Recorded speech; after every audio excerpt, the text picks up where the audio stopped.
নমস্কার বন্ধুরা, কেমন আছেন সবাই? আশা করছি সকলেই ভালো আছেন। আমি স্নেহা, আমার চ্যানেল ভেজ রেসিপি উইথ স্নেহাতে আবারও একটা নতুন রেসিপিতে আপনাদের সকলকে স্বাগত জানাই।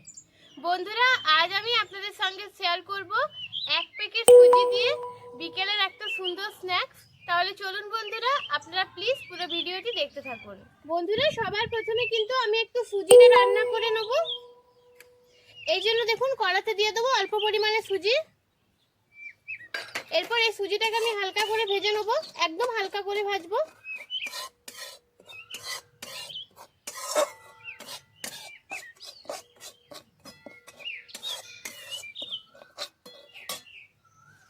দেখুন বন্ধুরা, সুজিটা কিন্তু আমার হালকা করে ভেজে নেওয়া হয়ে গেছে।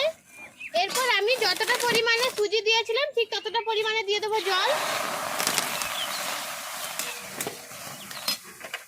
এরপর আমি এখানে দেবো স্বাদ মতো লবণ।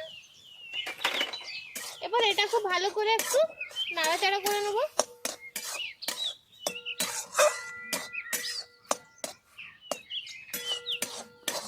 এই সুজিটা রান্না করতে কিন্তু কোনো প্রকার তেল ইউজ হবে না।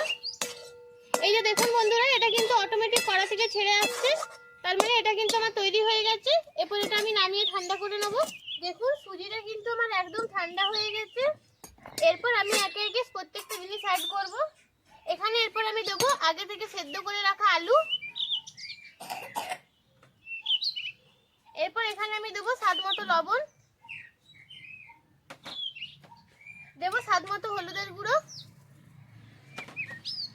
এখানে দেবো আমি পরিমাণ মতো কাশ্মীরি লঙ্কার গুঁড়ো, দেবো বেশ কিছুটা পরিমাণে কাঁচা লঙ্কা কুচানো। এরপর এখানে আমি দেবো আদা বাটা। এরপর এখানে দেবো কালো জিরে। এরপর আমি এখানে দেবো বেশ কিছুটা পরিমাণে কর্নফ্লাওয়ার।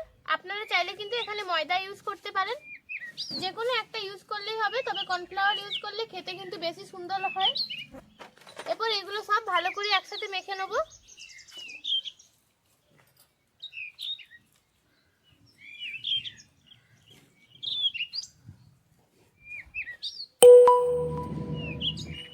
দেখুন আমার কিন্তু এটা খুব ভালো করে মেখে নেওয়া হয়ে গেছে। দেখুন এটা কিন্তু বেশ কিছুক্ষণ সময় নিয়েই কিন্তু মাখতে হবে।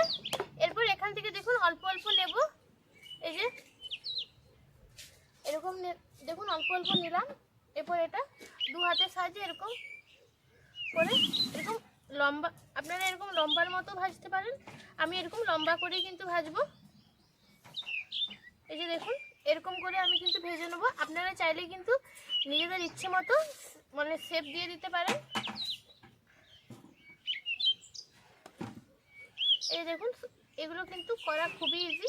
এরকম প্রথমে একটু গোল গোল করে এরকম লম্বাটে করে নিলেই হবে। দেখুন বন্ধুরা, আমার কিন্তু দুটো একদম তৈরি হয়ে গেছে। তো বন্ধুরা, আমি একইভাবে সবগুলোই তৈরি করে নেব, তারপর তাহলে ফিরে আসছি। দেখুন বন্ধুরা, আমার তেলটা কিন্তু পুরোপুরি গরম হয়ে গেছে। আর আমি যেগুলো একদম সুজি দিয়ে তৈরি করে নিলাম, এরপর এইগুলো আমি একে একে তেলে ছেড়ে দেবো ভাজার জন্য।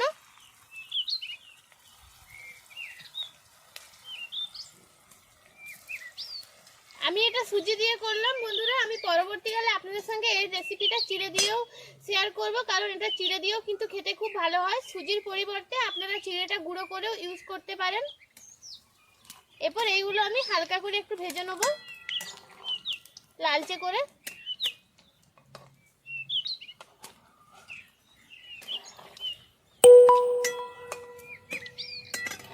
দেখুন এগুলো কিন্তু আমার খুব সুন্দর করে ভেজে নেওয়া হয়ে গেছে, আপনারা দেখেই বুঝতে পারছেন। এর থেকে কিন্তু বেশি খরা করে ভাজা চলবে না। এরপর এগুলো আমি নামিয়ে নেব। এগুলো কিন্তু খেতে বেশ মুচমুচে হয়, আর অনেকক্ষণ পর্যন্ত কিন্তু মুচমুচে থাকেও। তো বন্ধুরা দেখুন একইভাবে কিন্তু আমি সবগুলোই ভেজে নেব।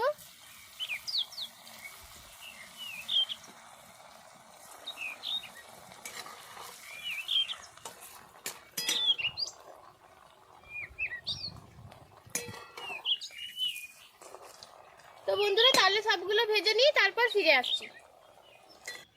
দেখুন বন্ধুরা, আমার কিন্তু সব এই মানে স্ন্যাক্সগুলো ভাজা হয়ে গেছে। আর সঙ্গে দেখুন আমি একটা সুন্দর সস রেডি করে নিয়েছি।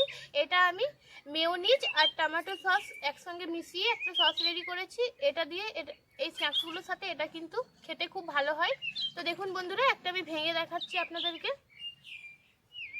দেখুন বন্ধুরা, ভেতরটা কিন্তু কতটা সুন্দর দেখতে হয়েছে দেখুন। আর দেখুন এই লেয়ারটাও কিন্তু খুব পাতলা হয়েছে দেখুন।